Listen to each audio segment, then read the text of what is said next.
그래서 오늘은 이 언어란 게 뭐냐, 그 다음에 이게 진화적으로 혹은 신경과학적으로 혹은 문화적으로 이게 언어가 어떻게 생겼느냐를 이제 알아보고, 언어가 왜 생겨났느냐, 이것이 인간만의 고유의 어떤 그 속성이냐, 아니면은 모든 동물에게도 있는 어떤 속성이냐, 뭐 이런 내용입니다. 자, 그래서 이제 언어가 뭐냐 그러면 참 이게 그 답하기가 좀 처음에는 막막하죠. 사람들이 서로 이제 얘기하는 거 이걸 우리가 언어라고 하고, 근데 개도 보면은 자기들끼리 뭘 얘기하고 있잖아요, 그죠? 새들도 이제 뭐 칙칙대고, 포유류나 뭐 새나 전부 이제 발성을 통해서 언어를 이렇게 하고 있죠. 최소한도 발성을 위해서 하는 언어는 포유류하고 조류에 있죠. 양서류나 어류나 그 밑에 그 동물들을 여기는 이제 없는 그 속성이라고 이렇게 할 수가 있겠습니다. 이제 언어가 뭐냐? 그럼 상호 통신하는 거냐? 같은 개체끼리, 같은 종끼리, 아니면 뭐 개하고 사람처럼 이렇게 다른 동물하고 통신하는 거냐? 벌꿀 있잖아요, 벌꿀. 벌꿀도 자기들끼리 통신을 합니다. 통신. 그래서 이제 이 벌꿀에 보면 이제 두 가지 춤을 춘다고 그래요. 하나는 이제 라운드 댄스고 하나는 팔자형의 춤이죠. 보통 이제 동그랗게 추는 춤은 가까이 머리가 있을 때, 그러니까 그 뿔이 이제 가까이 있을 때는 저렇게 쓰고, 보통 이제 한 100m 있는다고 합니다. 그다음 팔자형으로 이렇게 추는 춤은 머리가 좀 멀리 있을 적에. 그래서 얘들이 이렇게 이제 추면은 요게 어느 방향에, 여기 이제 태양빛을 기준으로 뭐 45도인가 35도인가 그렇다고 합니다. 그리고 이 추는 기간, 뭐 이런 게 다 스트레칭 기간, 이게 거리, 방향, 요걸 나타낸다고 그래요. 그래서 이거를 이제 이런 동물의 활동을 갖다가 처음에 이제 이걸 밝힌 그 사람이 이제 그 오스트리아의 칼 폰 프리츠라는 사람이고, 그 다음에 아울러서 그 오리의 각인 있잖아요. 유명한 그림 있잖아요. 코로나드 로렌스가 이제 네덜란드에다 오스트리아 사람이고, 이 사람은 이제 팀베르겐이라는 네덜란드 사람이고, 이제 동물의 이런 행동을 밝혀서 이제 40년대 한 연구인데 70년대 이제 노벨 생리의학상을 받은 거죠. 그래서 이렇게 이제 통신을 합니다.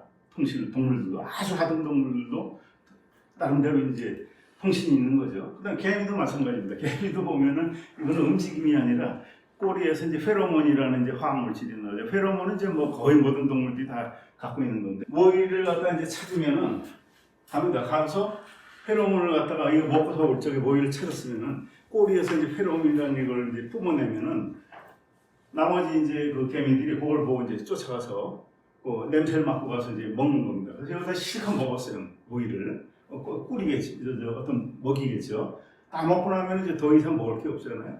그럼 얘들이 돌아올 때 그 페로몬의 그 냄새 강도가 작아져 갖고 얕아져 갖고 더 이상 개미들이 가지 않는다고 그래요.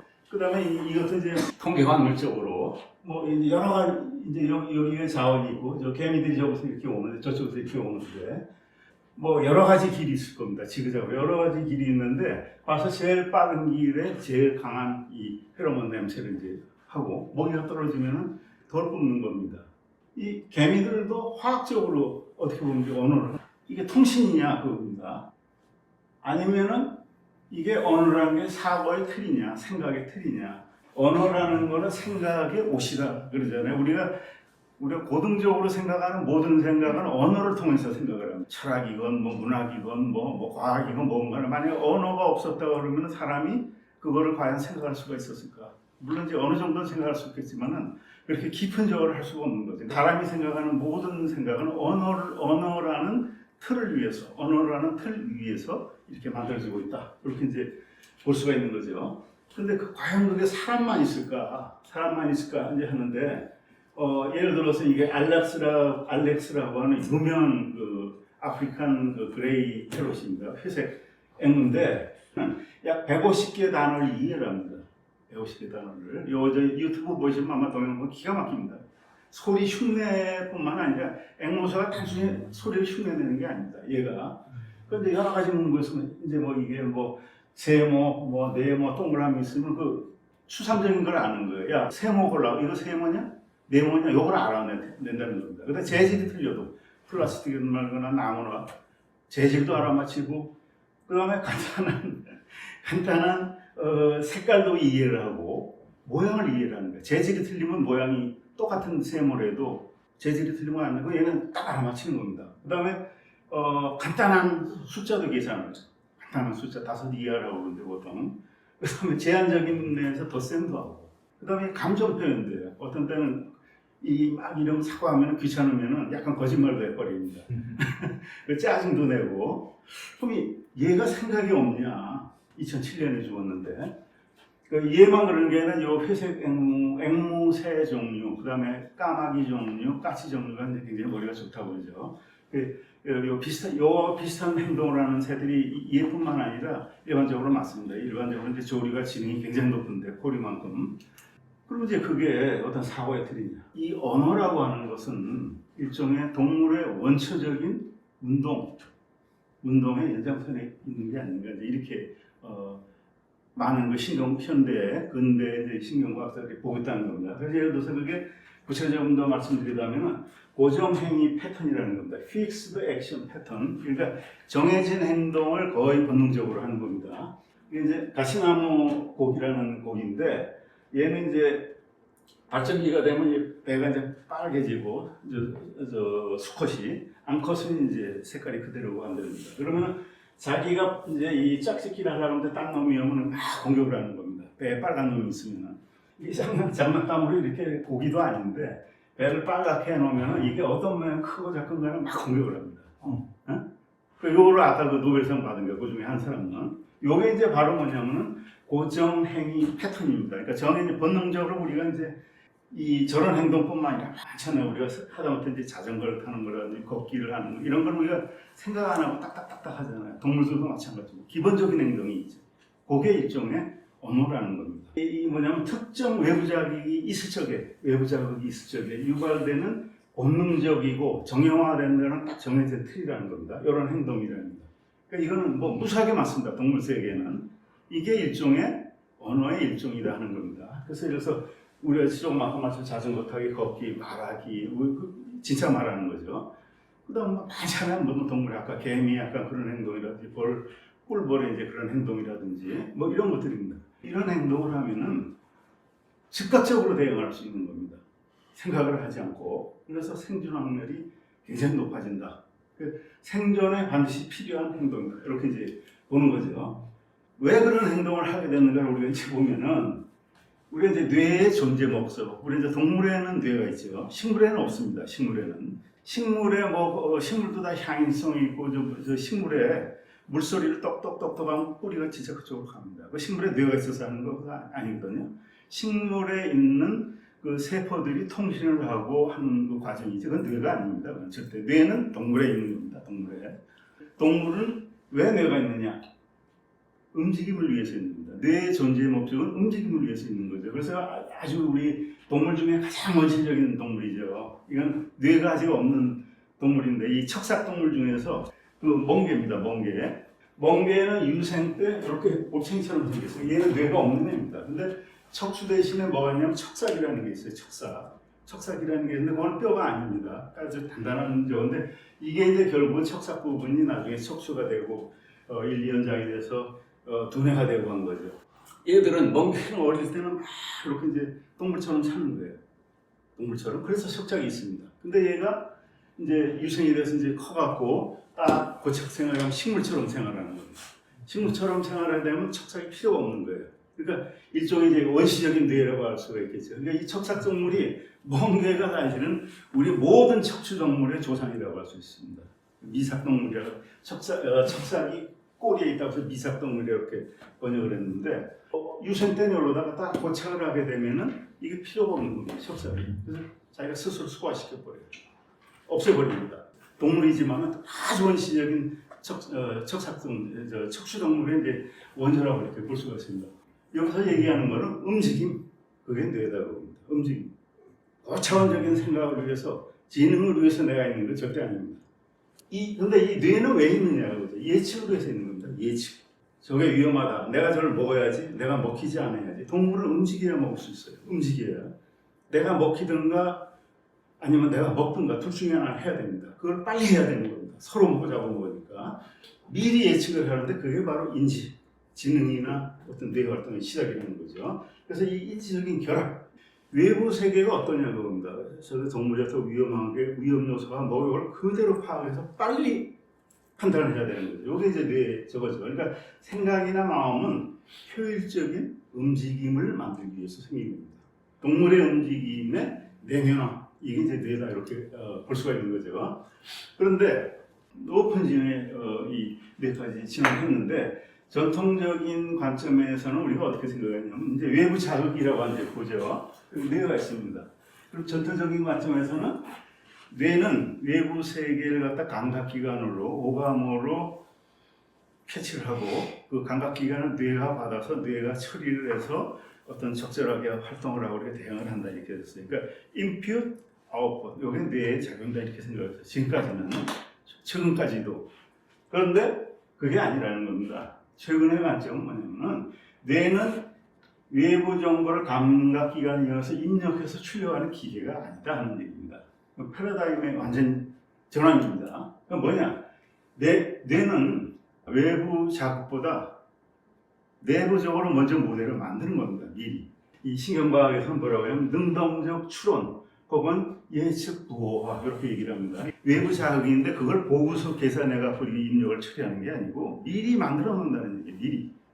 급박 빨리 해야 되잖아요. 아까 FAP, Fixed Action Pattern 그런 걸 만들어서 미리 해놔야 되는 거예요. 안 그러면 죽는 겁니다. 정확하지 않아도 돼요. 그거는. 정확할 필요 없습니다. 정확하게 저게 뭘까 하다 내가 죽으면 그런 동물적은 끝나는 거죠. 틀리더라도 빨리 해야 되는 겁니다. 그래서 그걸 하기 위해서 내부 모델을 만드는 겁니다. 그러니까 이 세상의 동물들이 바깥 세상을 바라보는 것은 그거는 우리 이제 옛날 그 영어 우리 처음 배울 때 이제 그런 유명한 문장이 있잖아요. To see is to believe라고 해서 보는 것이 믿는 것이다 그랬습니다. 반대입니다. To believe is to see입니다. 믿는 것이 내 뇌가 믿는 게 현실입니다. 뇌는 끊임없이 자기 모델을 만들어내는 겁니다. 밖에서 들어오는 외부 감각 정보는 수정값일 뿐입니다. 수정값이 그걸 약간 오차를 조정하는 거. 대부분의 우리가 생각이나 이것은 내부 머리에서 만든 겁니다. 내부의 모델입니다. 내부의 꿈이라는 얘기입니다. 일종의 행동을 하기 위해서입니다. 대응을 하고 예측을 하기 위해서. 그런데 이 과정은 끊임없이 외부 자극을 진동으로 받아들인다 이렇게 했어요. 아까 우리 이제 백 박사님이 말씀하시는 그 칼슘 이온이 진동을 만든다고 그랬잖아요. 오실레이션. 바로 그겁니다. 그걸 만드는 게 어디냐면 시상하고 피질입니다. 그러니까 사람 뇌로 이제 친다면은 시상이라는 거는 감각기관에서 들어온 거를 맨 바깥에 있는 이제 고등 생각을 하는 피질이죠. 피질로 이렇게 이제 보내는데 지금까지는 이렇게 하고 이렇게 되는 줄 알았는데 그게 아니고 사실 시상이라는 건 일종의 중개소입니다. 감각기관에서 한 걸 머리로 보내는 그 중개기관인데 지금까지는 이렇게 이게 왔다 갔다 하는 겁니다. 그 중개 역할을 하는데 피질하고 그 사이로 왔다 갔다 하는 겁니다. 거기서 이 모델을 만들어내는 겁니다. 근데 그 모델을 만들어내는 그 과정 중에 뭐냐면 아까 그 칼슘 이온이 이 진동을 만들어낸다고 그랬잖아요. 그 진동을 만들어내는 겁니다. 그래서 그게 공명이 되면 공명이라는 건 결맞음이 일어나는 겁니다. 왜냐하면 이게 전기 신호 아닙니까, 그죠? 우리 시냅스에서 뉴런 신경세포 간에 왔다 갔다 하는 전기 신호거든요. 그게 제각각인데 온갖 정보 이런 게 제각각인데 결맞음 상태가 딱 돼서 가령해서 40Hz 그렇게 이제 맞추는 겁니다. 그럼 그게 요거는 하나구나.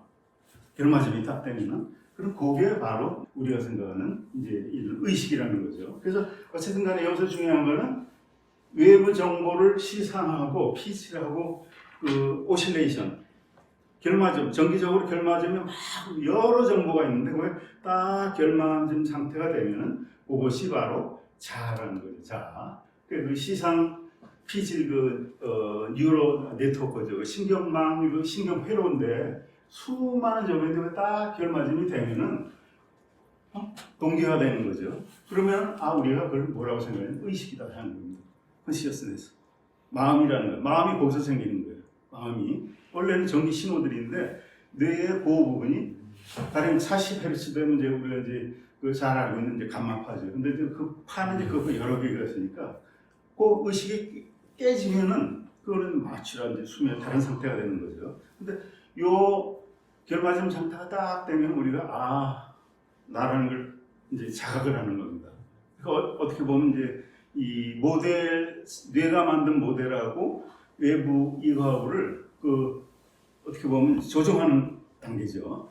그래서 이제 그걸 처리하는 데가 예를 들어서 이 동기화라는데 뭐 시각 같은 건 뒷부분이고 귀 같은 그래서 귀가 옆에 있잖아요.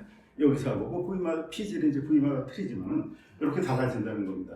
그래서 중요한 거는 여기서 뭐냐면은 미리 내가 이걸 만들고 거기서 리듬이 생긴다. 리듬이라는 건 진동이라는 얘기입니다. 쉽게 얘기해서 2020년 사이언스에서 이제 이걸 이제 좀 구체한 건데 그런데 이렇게 능동적 추론이라는 거는 외부의 그런 아까 이제 뭐 꿀벌이 하는 행동이라든지 개미가 하는 행동이라든지 뭐 이런 행동이죠. 그걸 해야 되는데 미리 만들어 놓는다고 그랬잖아요. 미리.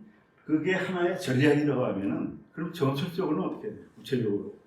그게 바로 FAP입니다. 아까 얘기한 Fixed Action Pattern. 정형화된 딱 정해진 행동을 딱 하는 겁니다.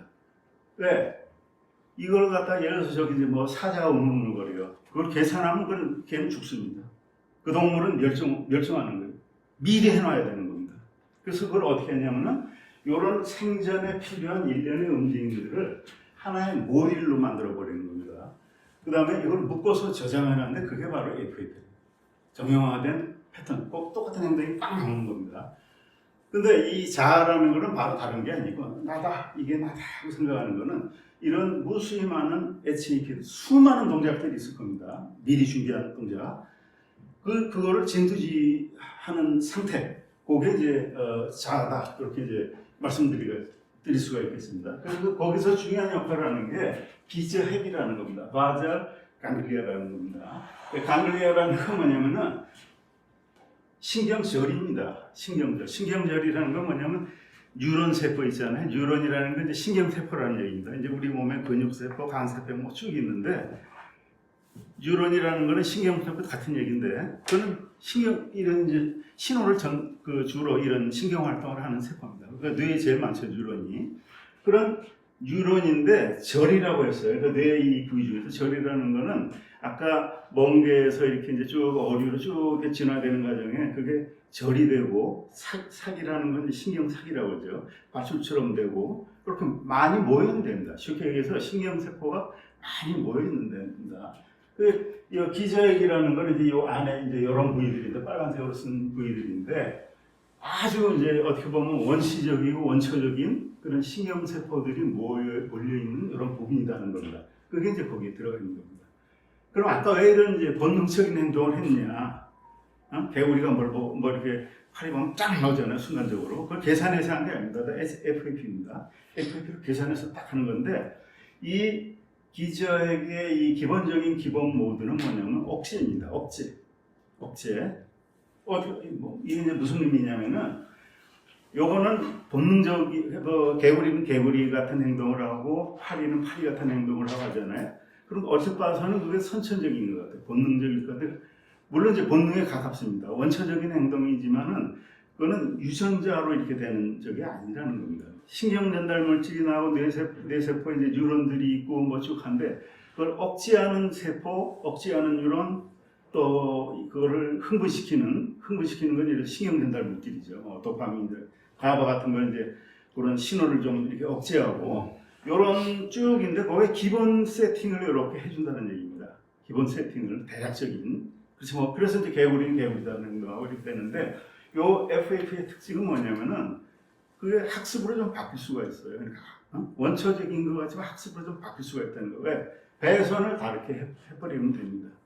근데 어쨌든 간에 이 기저핵에서 이 활동의 이거는 뭐냐면 억제성입니다. 이 전체적으로 억제성인데 그 수많은 행동 중에서 순간적으로 하나 억제를 풀어놓는 겁니다. 그럼 그 행동이 뻥 나가버리는 겁니다. 예를 들어서 아까 개구리가 뭘 먹기 위해서 혀가 쭉 나오는 거라든지 뭐 벌꿀이가 한다든지 그런 행동이 나오는 겁니다. 딱 모든 행동 중에 하나만 선택해서 뭐 한 0.1초 사이 예를 들면은 그 짧은 순간 내에 타임 스탬프를 해갖고 그 행동만 딱 하게 하는 겁니다. 나머지 행동은 다 죽여버리고 억제를 시키는 거죠. 이제 주로 이제 여기에는 흥분성, 그다음에 억제성 모든 이런 것들이 있지만 그 중에서 이제 가바는 이제 이걸 억제하는 그 신경 전달 이제 뇌에 있는 그 물질인데 그거를 딱 풀어주는 그걸 풀어주는 거 해방시켜서 하나 행동이 딱 나오게 하는 겁니다. 근데 요거는 학습으로 또 어느 정도 바뀌어질 수가 있는 겁니다. 학습으로도. 아까 가시나무 그 물고기가 막 훑어왔어요. 근데 이제 그걸 어떻게 하면 걔도 좀 바뀔 수 있다는 겁니다. 그런적으로. 그러니까 완전히 유전적이진 않아요. 원초적인 행동이지만 요게 이제 차이입니다. 자, 그래서 이 수많은 행동을 통제하는 거의 본능적으로 원초적으로 그게 이제 기저핵인데 그 기저핵이 바로 언어의 자동 재생이다 이렇게 볼 수 있습니다. 동물의 아까 그런 이상한 그런 원초적인 행동들 있잖아요. FAP요. 이런 것들은 일종의 운동의 확장이다 이렇게 볼 수 있는 겁니다. 왜냐하면 아까 뭐라고 했어요? 뇌의 목적은 운동이라고 그랬잖아요. 움직임. 살기 위해서 하기 위한 움직임입니다. 그거의 연장선에 이 FAP도 있고 한데 그 FAP가 언어도 일종의 그거라고 볼 수 있는 거죠. 그러니까 이 동물에서 이렇게 한다는 거, 예를 들어서 인간의 발성 동작 한번 예를 들어보세요.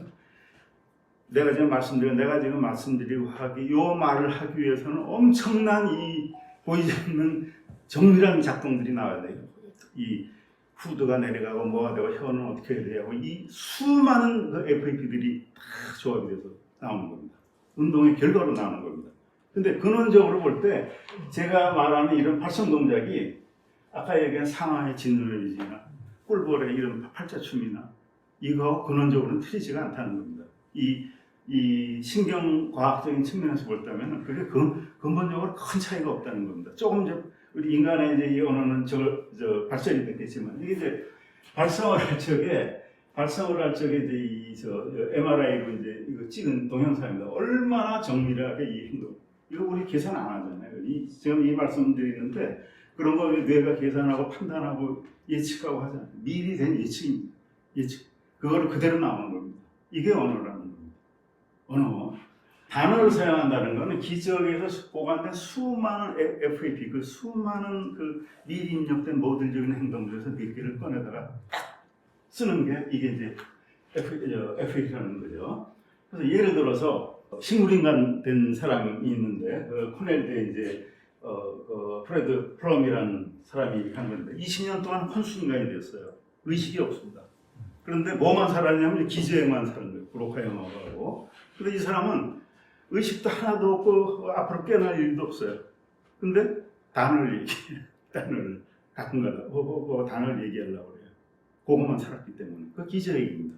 그거 얘기해 주는 게 그런 거다. 그 다음에 아까 요거는 완전히 유전적이지가 않다고 그랬죠. 그래서 특정한 기간에 습득을 하지 않으면 이 기능이 잊어버려요. 그러니까 우리 이제 R 발음 같은 거, R하고 L, V하고 B하고 이런 거 우리 다른 사람 못 하잖아요. 일본 사람, 한국 사람. 그럼 어릴 때 배우지 않으면 이 FAP 행동이 원칙 아주 본능에 가깝지만은 약간 학습을 통해서 해야 되는데 이걸 그때 일정한 기간에 하지 않으면은 그런 행동이 영구히 나타날 수가 없다는 겁니다. 이게 다 기저핵하고 관계되는 그러니까 언어가 기저핵하고 그 연관이 되어 있다는 겁니다. 그 밑바탕에는 그래서 이 기저핵에서 이런 행동의 수많은 행동이 싹 나오는데 그 나오는 행동이 우리가 말하는 거하고 똑같은 겁니다. 기본적으로 우리가 단어를 하기 위해서는 순서대로 얘기해야 되고 이게 온갖 근육들이 세밀하게 수많은 조그만 행동들이 나와야 되는 겁니다. 시퀀싱이죠. 순차적으로 쫙 나와야 되는데 이거는 계산해서 나오는 게 아닙니다. 기저핵에서 바로 이런 그 기능으로 인해서 딱 나온다는 거예요. 기존에는 우리가 이제 그 알려진 게는 언어는 우리 이제 좌뇌라고 그러잖아요. 좌뇌 이제 그 브로카 영역이라는 거 프랑스 외과 의사가 발견한 거죠. 그다음 베르니카 독일 의사가 발견한 브로카 영역, 베르니카 영역이라는 데서 이렇게 많이 치유이 된다 이렇게 받아들여졌어요. 우리가 일반적인 전통적인 견해죠. 근데 이 베르니케 영역이나 브로카 영역이라는 게 피질에 있는 거거든요. 대뇌 피질, 제일 바깥쪽에 있는 겁니다. 현재 견해로는 그 뭐냐면 최근의 신경학적 연구에 의하면 물론 저것도 중요하지만 그보다 더 근원적인 거는 기저핵이다. 라잘 강글리아 그 안에 있는 그런 원초적인 행동들이 기본 밑바탕에 깔려 있다는 겁니다. 그래서 언어는 단순히 말을 하는 게 아니라 정말 정교한 행동들의 패턴입니다. 그러니까 브로카 영역인데 뇌 이제 이쪽에 있는 부분이죠. 이게 아니고 더 근원적인 거는 기술력이다. 그런 얘기입니다. 자, 그래서 이제 지금까지 말씀드린 거, 이제 우리가 사람이 말하는 거, 벌풀이 망행되고 팔자춤을 추는 거, 뭐 개구리가 머리가 날름하는 거, 뭐 이런 거, 자전거 타는 거, 뭐 모든 이런 것들, 요게 이제 일종의 언어라고 그랬습니다. 확장된 언어하고 기본적으로 메커니즘이 같다고 그랬어요. 근데 그거는 상당히 원초적인 언어입니다. 근데 인간은 거기서 조금 더 높은 수준의 언어를 얘기하고 있죠.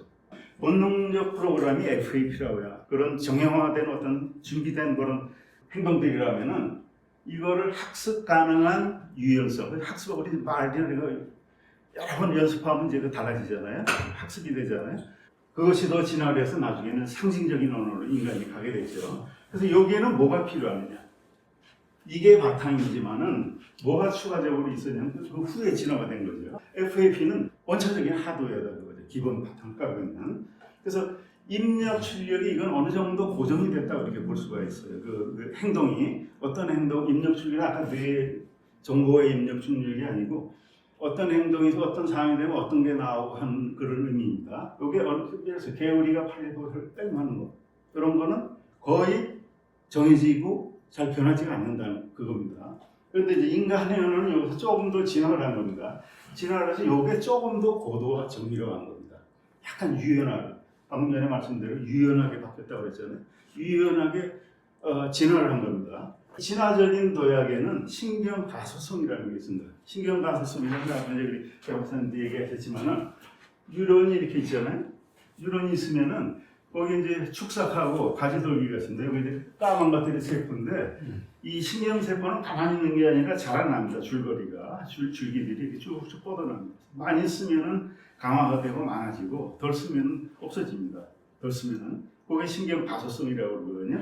뉴로플라스티라고 하는데 이런 가소성이 약간 가미가 돼서 아까 그 원초적인 행동에서 가시가 돼갖고 그런 이제 소프트웨어적으로 약간 더 이제 진화가 된 겁니다. 거기서 원초적인 FAP 회선을 유연하게 그렇게 만든 결정적인 그런 이제 몇 가지 경우가 있는데 그 대표적인 게 폭스 유전자하고 특히 포스트 그다음 거울 이론이라는 겁니다. 그걸 이제 대표적으로 하는 게 이 영장류하고 조리죠. 머리가 제일 좋습니다. 영장류하고는 영장류하고 조리는 얘기를 해요. 그죠? 물고기 얘기 안 하잖아요. 개구리 물고기 얘기 통화를 할 때 통신 자기들끼리 통신 새들 하잖아요. 물고기는 안 하잖아요. 그런 거. 그다음 몸을 터치하는 거 서로 장난치고 밀치고 하는 거 새하고 포도밖에 안 합니다. 그 새끼를 키우는 거 새하고 포도밖에 안 합니다. 어린은 고기를 키우는 자기 새끼를 키우는 게 아니라 알을 들고 그냥 떠나버리죠. 양육은 안 하죠. 양육하는 거는 포유류하고 그다음에 조류 이거밖에 없죠. 그래서 이 포유류하고 조류에서 지금 말씀드린 저 폭스 유전자하고 거울 유전이 특히 모든 동물이 사실 저 다 있습니다. 폭스 유전자, 거울 유전이 다 있는데 특히 이 두 동물에서 이게 두드러지게 나타났다 하는 겁니다. 그래서 그걸 이제 잠깐 이제 소개를 드리면 먼저 이제 거울 유전이라는 이태리의 이제 지아코모 미졸라티라고 하는 이제 교수가 처음에 발견한 겁니다. 원숭이에서 발견한 거예요. 마카코 원숭이인가 뭐 원숭이에서 그 원숭이 어떤 놈이 뭐 옆에 놈을 괴롭힌다거나 뭐 이렇게 뭐 어쩌고저쩌고 하면은 그걸 보고 있는 애가 똑같은 감정을 느끼고 똑같은 행동을 하는 겁니다. 거울처럼. 그게 뭐냐면 이런 겁니다. 뭐 사과를 보고 이제 뭐 하여튼 이게 어떤 자극이 있으면은 그게 아까 그 파전이라고 그랬잖아요. 뇌에서 나오는 게 공명을 일으키는 겁니다. 실제로 일어나지 않는데 내 몸에서 일어나지 않는데 뇌가 만드는 건 다 가짜 모델이라고 그랬잖아요. 모델을 만드는 겁니다. 자기가. 그래서 나하고 상관이 없는데 남이 하는 걸 갖다 거울처럼 다른 사람의 뇌에서 그대로 나타나는 겁니다. 그래서 그걸 거울 유론이라고 합니다. 거울 유론. 근데 이게 원숭이가 이거 보면은 원숭이가 이제 이거죠. 쭉 내미니까 저 새끼 원숭이가 혓바닥 쭉 내밀어요. 쭉 내밉니다. 거울 이론 때문에 그런 겁니다. 거울 이론. 이 sing 보는 거하고 하는 걸 갖다가 내가 다른 동물, 다른 개체 혹은 다른 동물이 하는 거를 내 뇌에서 똑같이 일어나게 느끼는 겁니다. 이게 왜 중요하냐면은 모방을 하게 되는 거예요. 이처럼. 그 다음에 타인에 대한 그 이해, 공감, 다른 동물의 마음 읽기죠. 마음 이론이라고 보통 하는 이론이라는 건 theory라는 얘기가 아니고 그 심리학적인 용어인데 남의 마음을 읽기, 그 다음에 공감하는 거 여기에 굉장히 중요한 겁니다. 이게 이제 포유류 아까 조류에서 발달한 겁니다. 그래서 이렇게 머리가 똑똑한 겁니다. 우리가 똑똑하다고 하는 거죠. 똑똑하다는 기준이 뭔지는 모르겠지만 이런 게 이제 요 이제 거울 이론이 하나 이제 진화를 했고 또 하나는 이제 폭스 P 유전자라는 겁니다. 이거는 뭐냐면은 발견한 건 이제 90년대 영국의 그 이제 K라고 이제 이렇게 이니셜로 부르는 가족에서 이게 발견됐는데 여기 이제 까만 거 내모는 남자 여자고 그렇게 까만 거 친 거는 이제 그 장애가 있는 사람입니다. 전 가족의 1대, 2대, 3대로 가는데 전 가족의 한 절반 정도가 장애가 있어요. 무슨 장애가 있느냐? 가족 구성원의 절반 정도가 심각한 언어 장애를 가지고 있는 거예요. 심각한 어떤 언어 장애냐? 일단 단어를 정확한 순서로 말을 못해요. 단어를. 그 다음에 이게 아까 이제 혀 뭐 이런 게 막 정밀하게 움직여야 돼. 그게 정밀하게 움직이지가 않는 거예요. 그래서 이건 문법 구조 학습이 굉장히 어렵다는 얘기입니다. 그리고 원인은 이제 7번 염색체 사람이 이제 그 23쌍의 염색체가 있잖아요. 그 이제 7번째로 이제 그 긴 염색체인데 거기에 폭스 P2라는 유전자가 이제 망가진 겁니다. 망가진 게 아니라 돌연변이가 일어난 거죠. 돌연변이가 일어났는데 요거는 보통 이제 유전자라고 하면 이제 우리가 DNA 서열이 쭉 있잖아요. 거기서 이제 DNA 전체 가닥에서 1% 뭐 1% 정도밖에 안 되는 게 그게 이제 유전자죠. 거기 이제 정보가 있는데 유전자 있는 정보는 뭐냐면 딱 하나입니다. 단백질 정보입니다. 단백질을 어떻게 만들어라. 그 정보입니다. 단백질을 어떻게 만들어라. 근데 이 폭스 P2는 요거는 단백질을 만드는 유전자가 아니고 그 유전자를 껐다 켰다 그냥 대로부터 갖고 껐다 켰다 해주는 이제 조절 그러니까 트랜스크립션 팩터라고 이제 전사인자라고 이제 이렇게 번역하는데 그 조절인 단백질을 만드는 겁니다. 직접 이걸 만드는 게 아니고 그래서 이거는 뭐냐면 지금 말씀드린 대로 꼭 언어뿐만 아니고 뇌발달, 신경회로를 형성하고 운동, 혀 운동이나 뭐 이런 거, 발성, 연습 이런 거하고 근데 이것도 이제 아까 말씀드린 대로 기저핵이나 또 이건 기저핵뿐만 아니라 손에 연장이 된 겁니다. 기저핵에서 여기도 이렇게 되는 거죠. 그래서 이거는 직접 말하는 것보다는 말하기에 필요한 여러 가지 복잡한 운동을 학습하는 능력하고 관련된 이런 이제 유전자입니다. 근데 이제 이 유전자가 어디냐면 사람에만 있는 게 아니에요. 동물에 다 있습니다. 모든 동물에 다 있습니다.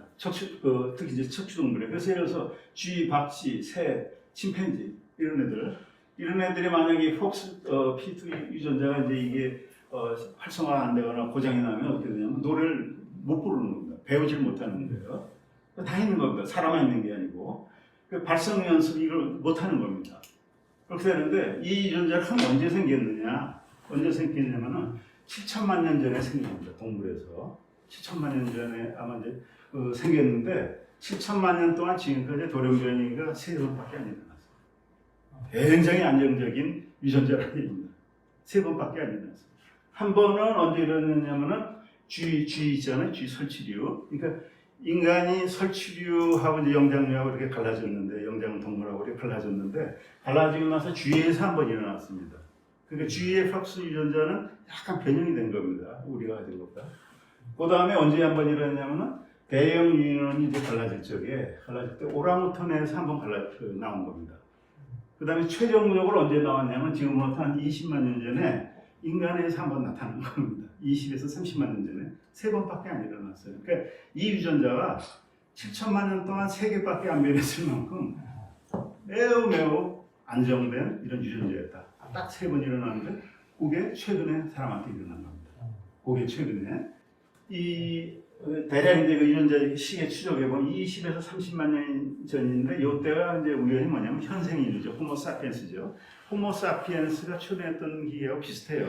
그래서 그거하고 비슷하지 않냐 이제 이렇게 보는 시각이 있는 거죠. 그러니까 다시 말해서 요 고릴라나 침팬지는 우리하고 좀 다른 원래 폭스 P 유전자를 가지고 있고 오랑우탄은 좀 다르고 이렇게 됐다는 얘기입니다. 쥐는 좀 훨씬 전에 했고 이거 폭스 유전자입니다. 폭스 유전자가 하는 기능은 뭐냐면 언어 학습에 관계되는 그런 유전자입니다. 이게 아까 조금 말씀드린 대로 말하기 능력하고 관계되는 말하고 직접 아까 말의 그 기본적인 건 뭐라고 했습니까? FAP라고 그랬잖아요. 이걸 이제 다시 한번 지금까지 한 걸 간략하게 정리를 드리면은 언어 행동이라고 하는 거는 우리가 동물을 포함해서 보는 거죠. 이건 기본적으로 FAP, Fixed Action Pattern, 정해진 대로 딱 원처적인 거의 변화가 없는 거예요.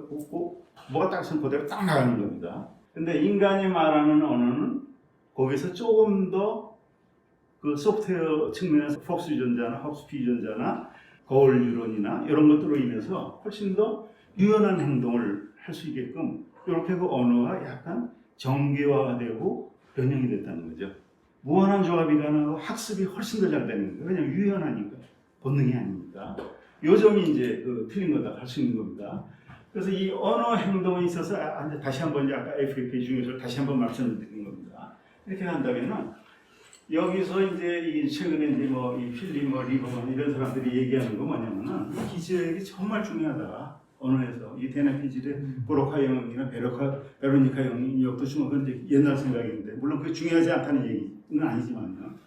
이 언어 행동도 결국은 아까 시상하고 이쪽 이 위에 있는 여기죠. 피지라고 그다음 그걸 하는 게 이제 기저핵이라고 그러는데 그 콜티코 바잘 강글리아 기저에 있는 그 신경회로 루비죠. 거기서 일어나는 여기서 딱 그게 나오는데 아까 정확하게 나온다고 그러죠. 때 맞춰서 정확하게 나오는데 그래서 우리 이제 문장을 한번 여러분들이 보죠. 철수 이제 한국말인데 뭐 이건 언어마다 틀리겠지만은 철수는 영희에게 새 책을 주었다. 하나, 둘, 셋, 넷, 5개 단어가 나왔어. 근데 이걸 갖다가 주었다. 철수는 책을 새 영희 이렇게 절대 얘기 안 하잖아요. 그죠? 우리 절대 이렇게 얘기 안 합니다. 한국 사람은. 뭐, 영어 같으면 가르쳐요. 이제 그 순서로 하겠는데. 이건 이제 어렸을 때 아까 FAP입니다. 딱, 그게 딱 입력이 되면은 FAP는 아까 완전히 본능적이지 않다고 그랬습니다. 약간의 그런 저 학습이라고 들어간다고 그랬어요. 이거 당연히 잘못됐다고 보는 겁니다. 근데 우리가 철수는 영희에게 새 책을 얻으면 저절로 얘기하잖아요. 저절로 딱 나오잖아요. FAP입니다. 정형화된 패턴으로 딱 나오는데 이 순서가 정확하게 저런 아까 그 기저핵하고 피질 간의 그 상호작용 있잖아요. 거기서 나오는 행동하고 너무나 시퀀스 그 시계열적으로 순차적으로 똑같다는 겁니다. 그러니까 언어의 발화 말을 하는 것은 결국 이 복잡한 행동은 결국은 FAP의 실행이다. 그 밑바닥에는 이렇게 보는 겁니다. 그래서 현재 그 신경과학적인 해석으로는 어떻게 생각하냐면 언어의 행동은 약 3가지 층위, 3가지 레벨로 이루어졌다 이렇게 합니다. 일단 첫 번째는 가장 오래된 운동 프로그램, 아까 얘기한 FAP입니다. 기저역에서 나오는 그게 이제 기본 패턴이고 그 후에 순서 학습 이런 게 이제 나온 거죠. 포유류나 조류에서 나온 거죠. 그러니까 기저역의 행동 시퀀스, 순차적으로 나오는 행동이 나오고 그다음에 추상적인 시스템 이건 특히 인간에서 이게 대뇌피질 문법 분석 생식을 좀 이따 말씀드리겠습니다. 이런 게 추가돼서 대략 한 3가지 층위가 이제 우리가 현재 인간의 언어로 그렇게 나타났다는 겁니다. 근데 기본의 뿌리에 있는 것은 이 FAP 이렇게 이제 기저에게 저다 볼 수 있는 거죠. 그런데 여기서 중요한 게 뭐냐면 이 FAP는 그 정해진 행동을 거의 본능적으로 원초적으로 딱 나오는 행동에는 감정이 굉장히 중요합니다.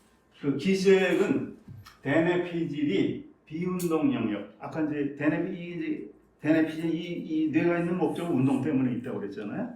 그 운동을 하지 않은 영역과도 소통을 한다는 겁니다. 간접적인 거. 그 대표적인 게 감정이라든지. 그러니까 아까 기저핵은 FAP는 이렇게 반사적인 행동뿐만 아니고 그뿐만 아니고 감정이나 인지 약간 이제 그 주변에 있는 이런 거에도 굉장히 중요한 역할을 한다는 겁니다. 근데 아까도 말씀드렸지만 저 APAP는 동적인 패턴입니다. 오실레이션. 응? 주기적으로 타는 겁니다. 이 감정도 그 미세하게 보면 일종의 진동이라는 겁니다. 그 밑바닥에 전기 회로 상으로 본다면, 전기화학적으로 본다면 흔들림이라는 겁니다. 흔들림. 그래서 이 FAP 감정은 이게 뭐냐? 일종의 FAP가 그 고정된 행동이 딱 나오기 전에 어떤 전주곡이다 이렇게 볼 수가 있어요. 왜냐하면 위험한 상황이 돼요. 그러면은 이제 뭐 심장이 벌렁벌렁하거나 박동이 이건 이제 감정이죠. 감정이 생기는 겁니다. 그럼 그 행동, 아까 FAP를 하기가 좋아지는 겁니다. 일종의 그런 거죠. 이 감정이라는 걸 FAP 그 자체일 수도 있고, 아니면은 그 FAP가 전체적으로 나타나는 느낌일 수도 있고 그런 겁니다. 근데 어쨌든 간에 FAP하고 밀접하게 관계가 돼 있다는 겁니다. 그 다음에 다만 그 회로, 그 신경 회로는 이제 우리가 잘 아는 편도체하고 시상하하고 여기죠. 자, 걔가 이제 딱 하고 있어요. 감정이 막 겁먹고 있는 거죠. 자, 얘는 그 다음에 어떤 행동을 하기 위해 있는 상태라는 겁니다. 감정이 아까 뭐라고 했습니까? 오실레이션이라고 그랬잖아요. 신경학적으로 흔들리고 있는 상태. 진동입니다. 진동이기 때문에 감정에는 어떤 리듬이 굉장히 중요합니다. 그걸 갖다 우리가 프로소디라고 부르는데, 프로소디는 이제 우리말로 이게 적당한 용어가 없어요. 프로소디는. 운율이라고 하는 정도로, 운율도 물론 포함이 되지만, 그러니까 예를 들어서 우리가 말을 할 적에 감정적인 어떤 억양이 틀려진다거나, 그다음 리듬이 있다거나, 말에 리듬이 있잖아요. 그다음 말을 약간 쉰다거나, 그다음 템포, 뭐 말의 보조. 그러니까 가 하고 가 전혀 틀리죠. 똑같은 말입니다. 그죠? 억양과 보조에서 전혀 틀려지는 겁니다. 요런 이제 그런 걸 갖다 우리가 이제 프로소디라고 이렇게 부릅니다. 그러니까 어떤 감정적인 리듬, 강세, 템포, 휠 이런 것들은 이걸 종합해서 프로소디. 그 운율이 굉장히 중요하다는 겁니다. 왜? 근데 이 운율은 아까 말씀드린 대로 뇌는 진동하는 시스템이기 때문에 정기적으로 진동하는 시스템에 리듬이 있습니다. 이 프로소디는. 그래서 감정에는 우리가 안 그런 것 같지만은 리듬이 필수적입니다. 필연적으로 그 리듬이 들어가 있는 겁니다. 필연적으로 시간적인 리듬을 갖고 있고 감정의 리듬입니다. 그래서 호흡 변화, 리듬, 발성 뭐 이런 게 쭉 있는 거죠. 그래서 이 감정의 리듬 구조가 그게 음성으로 나타나면 그게 바로 운율로 나타나는 거예요. 우리가 이제 듣기는 크게 운율로 이렇게 나타나는 거죠. 이제 이런 그 메커니즘입니다. 그래서 이 언어라는 거는 지금 아까 FAP하고 관련이 되어 있다고 했습니다. 근원적으로는. 근데 그 FAP 자체가 감정하고 굉장히 운동도 관련되어 있지만은 감정에도 관련이 되어 있는데 그 감정이라는 게 일종의 리듬이라고 했습니다. 그래서 우리가 언어, 인간의 언어마다 리듬이 굉장히 중요한 겁니다. 리듬이. 그러니까 이제 그 가설 중에 하나가 인간의 언어가 노래에서 기원이 됐다는 뭐 가설 중에 하나입니다. 뮤지 랭귀지 히포테시스입니다. 언어에서 그랬다. 이건 이제 원래 찰스 다윈이 진화론을 후에 이제 그 발표한 책이 인간의 유래와 성입니다. 종의 기원 다음에 그 두 번째로 낸 책입니다. 여기서 이걸 주장했어요. 인간의 언어와 음악은 동시나 같이 진화를 했다. 이렇게 아주 성경지명에 있는 이런 얘기를 했는데 최근의 학자로는 뭐 이제 스티븐 뭐 밑에 뭐 이런 사람들이 가설입니다. 가설. 이라는 건 이겁니다. 전일적이라는 거는 거기에 무슨 단어도 없고 뭐도 없고 아무것도 없다는 겁니다. 그냥 소리 하나 하는 겁니다. 소리가 다 들어가 있는 거예요. 뭔지 모르지만. 예를 들어서 깐난애 엄마가 깐난애한테 하는데 그 단어가 없잖아요. 하잖아요. 그 전일적이라는 거예요. 그 안에 다 들어가 있는 거예요. 뜻이나 뭐가 동작이나 운동이나 그 다음에 타인의 행동 감정을 이용하는 그런 의도가 있고 음악적이고 몸짓 그 언어에는 몸짓이 다 포함이 되어 있는 겁니다. 그래서 모방적이고 애가 따라하잖아요, 그죠? 바로 이런 상태입니다. 이런 상태가 언어로 변화가 됐다 하는 겁니다. 그래서 언어의 뿌리는 이 학설에 주장하는 바에 있는 겁니다. 언어의 뿌리는 감정이고 그 감정의 뿌리는 리듬이라고 했습니다. 아까 오실레이션 시스템이라고 했잖아요. 뇌가 흔들리는 진동하는 데라고 했어요. 리듬이 워낙 원초적이기 때문에 언어가 벗어나왔던 건 너무 당연하지 않는 얘기입니다. 그 아기 이제 홍알홍알 되잖아요. 그게 바로 언어였다는 겁니다. 원시 언어. 그다음에 어머니들이 이제 애들한테 전 세계 성인들이 애들한테 하는 단어는 똑같습니다. 그래서 하는 말이 틀려요, 그죠? 하고 높은 음, 낮은 음에서 보통 사람들끼리 하는 언어하고 전혀 틀린 그런 리듬과 억양과 아까 얘기한 은율을 다르게 얘기를 합니다. 그런 것들이 이제 변했다는 거죠. 그래서 음악은 이걸 감정을 너무 굉장히 강하게 전달하는 겁니다. 단어가 불필요합니다. 근데 훨씬 더 확실하게 기쁨, 슬픔, 간장, 긴장, 저 경우에는 뭐 애 같은 거, 배고픔, 짜증나는 거, 여기 응가하는 거, 뭐 이런 걸 그대로 나타낼 수 있습니다. 말로 하는 것보다. 그래서 이런 언어가 이 언어로 발전했다는 건데, 우리가 이제 가만히 보면은 이 초기에서 초기 인류는 저런 전일적인 언어, 음률이고, 단어도 아무것도 없어요, 그냥. 그런 소리가 요게 진화를 거치면서 두 개로 갈라졌다는 겁니다. 그냥 지금 옹알이는 엄마가 하는 자전거 이렇게 하는 데는 뭐가 있냐면 두 가지 요소가 있습니다. 하나는 음악적인 요소가 있고 감정입니다. 하나는 언어적인 요소가 있습니다. 말이죠. 그건 음입니다. 그러니까 이게 달라졌다는 겁니다. 어느 순간에 진화상에 그제 아마 이제 호모 이후겠죠. 호모 이후에 한 1,200년 사이에 1,200만 년 사이에 그 달아서 하나는 발성 언어가 되고 하나는 그냥 노래로 그냥 남고. 근데 이러한 요소가 아직도 인간한테는 굉장히 남아 있는 겁니다. 이런 요소가. 그래서 음악적인 요소는 이게 종교나 집단이나 뭐 이런 사회를 결속하는데 굉장히 중요한 그 역할을 하는 거죠. 사회 결속하는데 종교음악이라든지 군가라든지 이제 노동요라고 해서 뭐 농사질 때 뭐 아니 뭐 일할 때 막 이렇게 뭐 이렇게 같이 일하잖아요. 그럼 단결이 이제 되는 거죠. 그래서 아프리카의 이런 원시 부족들, 그다음 우리나라 뭐 무당들 이렇게 보면 참 음악입니다, 그죠? 음악입니다. 그럼 사람이 거의 쭉 빠지게 되는 거예요. 왜? 그게 강력한 언어였기 때문에. 그다음에 이제 군인들이 이 나팔 불고 뭐 군가하고 합창하고 군가하고 그러면 다 당겨심이 가는 겁니다. 그래서 군가를 부르는 겁니다. 그다음에 교회나 이제 절 같은 데 이렇게 이제 성가나 그러면 정말 이 신앙심이 없는 사람도 이런 음악을 들으면 내가 정말 엄숙해지고 이렇게 되잖아요. 굉장히 중요한 요소입니다. 언어적인 요소입니다. 이게 분리가 됐다는 거예요. 언어적인 발성 언어하고 감정적인 언어는 음악으로 이렇게 분화가 됐다는 겁니다. 이게 이제 뮤직 랭귀지 음악이 저런 음악과 그게 이제 같이 있다는 게 언어와 언어로 이제 달라졌다 하는 저건데, 이 평가는 이제 이게 뭐 학계의 뭐 지배적인 적은 아닙니다. 그렇지만 상당히 일리가 있다 이렇게 보고 있는 겁니다. 왜냐하면 이건 증명할 방법이 없어요. 노래가 옛날에 원시인들이 저렇게 노래를 부르는지 알 수 없잖아요. 화석으로 남아있지 않고. 요 발성기관이나 뭐 이런 것들은 이게 화석으로 남는 거예요. 증거가 없어요. 그 다음에 옛날에 녹음기가 있었던 것도 아니고 그랬던 겁니다. 알 수가 없는 겁니다. 증거가 불충분하고, 또 하나는 또 음악이 언제부터 이렇게 생겼는지 그것도 우리가 아직 잘 모르고, 그 다음에 이런 걸 설명한다고 그럼 문법은 어떻게 생겼냐고 합니다. 하는 데서 어떻게 단어가 순서대로 얘기하고 이런 건 언제 생겼는지 그걸 설명을 잘 못해요. 요게 요 학설의 약간의 약점입니다. 그럼에도 불구하고 많은 사람들이 이 이론은 상당히 어떤 신빙성이 있다고 봅니다. 그래서 음악이 먼저 나왔다, 흐물흐물 되는 음악이 언어로 됐다, 그 이론보다는 그 음악하고 이게 관계된 그런 활동이 언어의 진화에 중요한 역할을 했다. 뮤직 릴레이티드 오리진이다. 이렇게 보는 게 더 정확하지 않나요? 거기서 음악이 나왔다기보다는 그 요소가 분명히 있었다.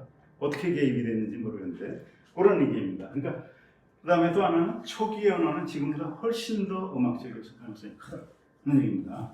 인간의 소통에서 억양이 아까 프로소디라고 했잖아요. 그게 이제 굉장히 중요하기 때문에. 근데 흥미로운 사실은 뭐냐면 전 세계 어느 문화에도 노래가 다 있어요. 음악이 다 있습니다. 전 세계 어느 문화에도. 근데 노래는 우리 생존하고 전혀 관계가 없는 활동인데도 전 세계 모든 원시부족이 다 음악이 중요합니다. 그런 거고, 네안데르탈인의 이제 플룻인데 6만 년 전에 이제 슬로베니아가 아닙니다. 어디냐 이태리오피에 있는 나라입니다. 슬로베니아의 그 동굴에서 나온 저건데 플루트입니다. 6만 년 전에 네안데르탈인들이 썼던 플루트입니다. 이거 현생 인류가 쓰던 플루트가 그거는 이제 4만 년 전께 최초거든요. 그러니까 그거보다 2만 년 앞섰던 겁니다. 그러니까 네안데르탈인도 어떤 이런 음악을 했다 그런 얘기입니다. 그래서 방금 말씀드린 이제 그 음악으로 이제 언어가 시작됐는지 아닌지 그건 잘 모르지만은 보고하고 관련된 이론이 뭐냐면 발성 이온설입니다. 음악은 꼭 음악은 아니더라도 감탄사 있잖아요. 오, 야, 원다는 거, 자연의 소리를 모방한다든지 이런 거를 목소리로 흉내내다가 이제 그게 언어가 시작된다. 그건 이제 꼭 음악은 아닌데 그 음악도 거기에 포함은 되겠죠. 이렇게 되는 겁니다. 그래서 왜냐하면 이런 발성을 통한 이렇게 하는 그런 동물들이 굉장히 많아요. 돌고래라든지 뭐 아까 이제 그 노래하는 새 있잖아요. 이런 것들은 소리를 학습한다는 겁니다. 학습하고 그다음에 폭스 유전자나 이런 것들이 굉장히 중요한 역할을 하고 그다음에 인간의 언어에 있어서도 뭐 이 발성 언어가 굉장히 중요하죠. 꼭 말로 하는 것보다도 또 훨씬 효율적입니다. 사회 협력이나 이런 거에서는. 근데 이 발성 기원설도 약점이 뭐냐면은 이게 어떻게 문법으로 됐냐고죠. 문법은 어떻게 만들어졌냐. 그게 왜 말이 됐다. 그리고 왜 나는 아까 철수는 뭐 이렇게 어떻게 그게 나오게 됐냐. 단어들이 모여갖고.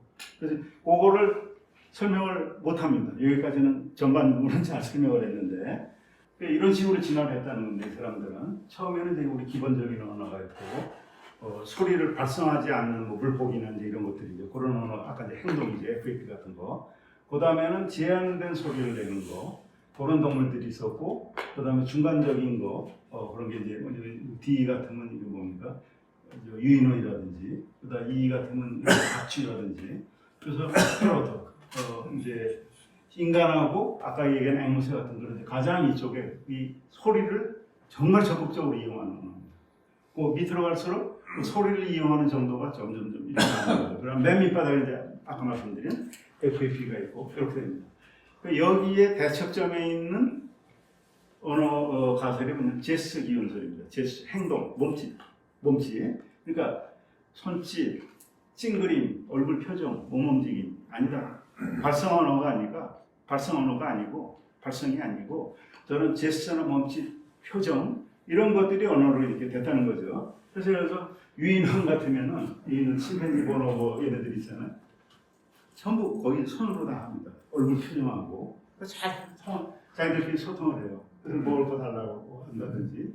그다음에 인간의 수화 있잖아요. 수화는 완벽한 언어입니다. 말 하나도 안 하는데 수화하는 사람은 100% 인간의 언어를 하고 있거든요. 발성이 없이, 언어가 없이. 그 수화만으로도 충분히 하고 있는 건데 이미 우리가 너무 잘 알고 있어요. 그래서 이 몸짓이 언어가 아닌가? 이거는 절대 아닙니다. 언어가 물론 인간에게 중요하지만 우리 몸짓 수화를 얼마든지 통하죠. 우리 TV 보면 이거 하잖아요. 그래서 그걸 완벽하게 하고 있어요. 완벽하게. 그래서 인간의 수화 이제 이걸 이 학설을 주장하는 사람들이 저겁니다. 그다음에 여기 추상적인 개념 언어가 반드시 소리가 들어갈 필요는 없다고. 그래서 원래 인간의 언어는 제스처에서 행동에서 됐고 여기 이제 중요한 게 뭐냐면 이겁니다. 대화하는 겁니다. 얘들 대화하는 겁니다. 여기에 이제 아까 거울 이론이 굉장히 중요하다고 그랬잖아요. 이런 걸 하려면 언어는 이제 모방을 해야 되잖아요. 모방을 흉내를 내고 이렇게 학습을 하고 하면 이걸 해야 되는 겁니다. 그걸 하는데 중요한 게 거울 이론인데, 그러니까 이게 몸짓 표정을 알고 표정을 본다는 거 그냥 남의 마음을 읽는 거거든요. 그죠? 이런 행동을 하는데 중요한 게 이제 이 거울 이론인데, 요게 브로카 영역, 아까 언어 영역 있잖아요. 그거 굉장히 붙어 있어요. 요 가설을 주장하는 사람들이 이제 이걸 주장하는 겁니다. 붙어 있어. 이렇게 되는 겁니다. 그래서 이제 조금 더 구체적으로 말씀드리자면 이 제스처 가설에서 조금 더 이제 하는 건데 이거는 거의 지금 대부분의 언어학자들이 언어의 기원을 연구한 학자들이 의견은 좀 다르지만 일치된 견해로 동의하는 걸 봅니다. 인간의 언어는 섞기 사용하고 밀접한 관계입니다. 이거는 부정하는 사람이 거의 없어요. 학설은 다 틀리더라도 뭐가 먼저 기원했다는 건 틀리더라도 이거는 뭐 일치라고 씁니다. 왜 그러냐면은 섞기를 사용한다는 거는 이 제스 학설의 이제 그 강력한 이제 근거 중에 하나 배경 중인데 정교한 순서로 이렇게 해야 돼요. 정교한 순서로. 이거 이제 아슈리안 토끼라고 그러죠. 이런 토끼죠. 요걸 만드는 걸 뭐 그 인류학자들이 에모리 대학이나 이제 여러 대학에서 이걸 해봤는데 저게 쉬운 게 아니라는 겁니다. 저 정도로 균형 있게 저걸 만들려면은 보통 몇 년 연습해야 된대요. 우리가 아는 것처럼 그렇게 쉽게 되는 게 아니랍니다. 그냥 하루에 몇 시간씩, 하루에 대여섯 시간씩 저지를 몇 달을 해야 겨우 저렇게 만든다는 거예요. 그럼 여기에는 아주 치밀한 이제 그런 과정이 필요하죠. 이걸 준비하고 계획하고 이걸 깎으면 어떻게 되고 그다음 전수도 시켜야 돼요. 전수를 해야 되니까 언어 아니면 안 되는 겁니다. 그래서 이 손짓하고 하다가 처음에 이런 도구를 만드는 이런 제스처가 비약적으로 발전해서 언어로 이제 발달했다는 건데 이겁니다. 이제 브로카 영역이죠. 아까 요게 브로카 영역하고 굉장히 관계가 있어요. 언어하고 도구를 만드는 거하고 브로카 영역하고 상당히 밀접한 관계. 이렇게 붙어 있어요. 그리고 일부 영역은 이 신경회로가 일부는 공통적으로 씁니다. 공통적으로 써요. 그래서 어떻게 했냐면은 저 브로카 영역 아까 이제 저 프랑스의 브로카가 발견한 그 영역인데 석기 제작을 할 적에 도를 선택해서 각도, 계산, 타격, 날을 만들고 하는데 문법 구조는 너무나 똑같다는 겁니다. 문장의 구조, 순서, 행동. 그러니까 fMRI로 이제 요거를 석기를 만들 때하고 말을 할 때하고 fMRI를 분석을 해봐요. 너무 비슷한 겁니다. 그 과정이.